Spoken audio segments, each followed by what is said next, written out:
नमस्कार। माली समाचार हिंदी में आपका स्वागत है। मैं दिनेश माली। टीएमसी के 20 बागी सांसदों को सुप्रीम कोर्ट का नोटिस। अभिषेक की याचिका पर स्पीकर से मांगा जवाब। टीएमसी के 20 बागी सांसदों से सुप्रीम कोर्ट ने जवाब मांगा है। यह मामला अभिषेक बनर्जी की याचिका से जुड़ा है, जिसमें सांसदों की अयोग्यता पर फैसला लेने में हो रही देरी को चुनौती दी गई है। अदालत ने सॉलिसिटर जनरल तुषार मेहता से लोकसभा अध्यक्ष ओम बिरला से इस मामले में निर्देश लेने को कहा है। आइए जानते हैं विस्तार से। तृणमूल कांग्रेस यानी टीएमसी के 20 बागी सांसदों की अयोग्यता से जुड़े मामलों पर मंगलवार को सुप्रीम कोर्ट में सुनवाई हुई।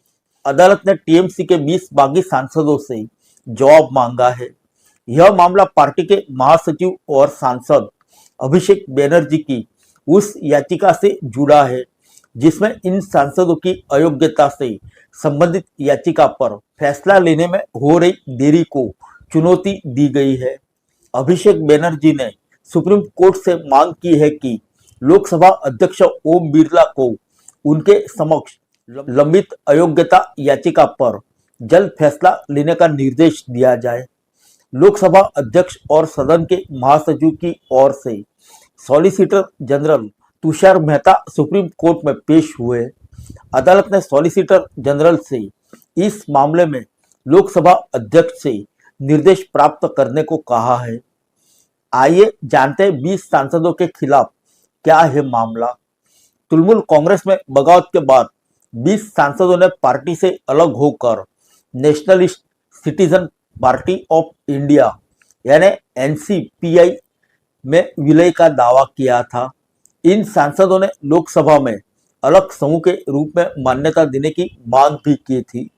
टीएमसी का कहना है कि यह सभी सांसद पार्टी के चुनाव चिन्ह पर चुनाव जीतकर लोकसभा पहुंचे थे। पार्टी का तर्क है कि किसी दूसरे राजनीतिक गठन में शामिल होने पर उनके खिलाफ संविधान की 10वीं अनुसूची के तहत दल बदल विरोधी कानून लागू होता है।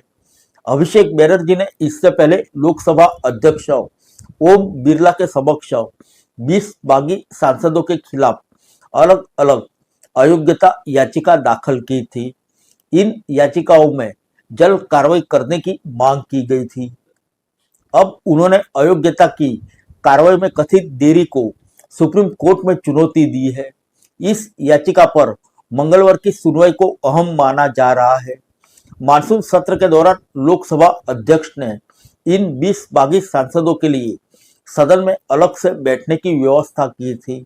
अब सुप्रीम कोर्ट में होने वाली सुनवाई से यह स्पष्ट हो सकता है कि अयोग्यता की याचिका पर आगे की प्रक्रिया किस दिशा में बढ़ेगी। फिर मिलेंगे अगले बुलेटिन में अन्य किसी खबर के साथ। तब तक के लिए इजाजत दीजिए। नमस्कार।